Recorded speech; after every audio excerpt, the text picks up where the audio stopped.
Police സ്റ്റേഷനുകളുടെ ഭരണം നിയന്ത്രിക്കുന്ന SHO സംവിധാനത്തിൽ വൻ അഴിച്ചുപണിക്കൊരുങ്ങി ആഭ്യന്തര വകുപ്പ്. നിലവിൽ സർക്കിൾ ഇൻസ്പെക്ടർമാർക്ക് നൽകിയിട്ടുള്ള സ്റ്റേഷൻ ഹൌസ് ഓഫീസർ ചുമതല മാറ്റി പകരം സബ് ഇൻസ്പെക്ടർമാരെ വീണ്ടും SHO ആക്കും.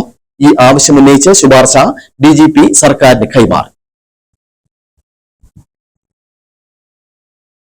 നേരത്തെ ക്രമസമാധാന ചുമതലയും കേസന്വേഷണവും കൂടുതൽ കാര്യക്ഷമമാക്കാൻ വേണ്ടിയാണ് സംസ്ഥാനത്തെ ഒട്ടുമിക്ക സ്റ്റേഷനുകളിലും ഇൻസ്പെക്ടർമാരെ SHOമാരായി നിയമിച്ചിരുന്നത്. എന്നാൽ ഈ സംവിധാനം മാറ്റാനാണ് ഇപ്പോഴത്തെ ശുപാർശ.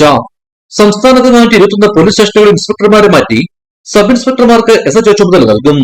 ക്രമസമാധാന പ്രശ്നങ്ങളും കേസുകളും കൂടുതലുള്ള സംസ്ഥാനത്തെ പ്രധാനപ്പെട്ട 63 സ്റ്റേഷനുകൾ മാത്രമായിരിക്കും ഇനി ഇൻസ്പെക്ടർമാർ SHOമാരെ തുടരുക.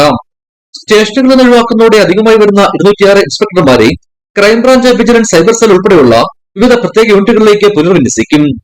പോലീസ് സ്റ്റേഷനുകളിൽ ഇൻസ്പെക്ടർമാരെ SHOമാരാക്കിയതോടെ പ്രധാന കേസുകൾ അന്വേഷിച്ചത് ബാധിക്കുന്നുവെന്ന വിലയിരുത്തലിന്റെ അടിസ്ഥാനത്തിലാണ് പുതിയ ശുപാർശ. ദൈനംദിന സ്റ്റേഷൻ നടത്തലും ക്രമസമാധാന ചുമതലകളിലും ഇൻസ്പെക്ടർമാർ മുഴുകുന്നത് മൂലം വലിയ കേസുകൾ അന്വേഷണത്തിന് ആവശ്യത്തിന് സമയം ലഭിക്കുന്നില്ലെന്ന ആക്ഷേപവും ശക്തമായിരുന്നു.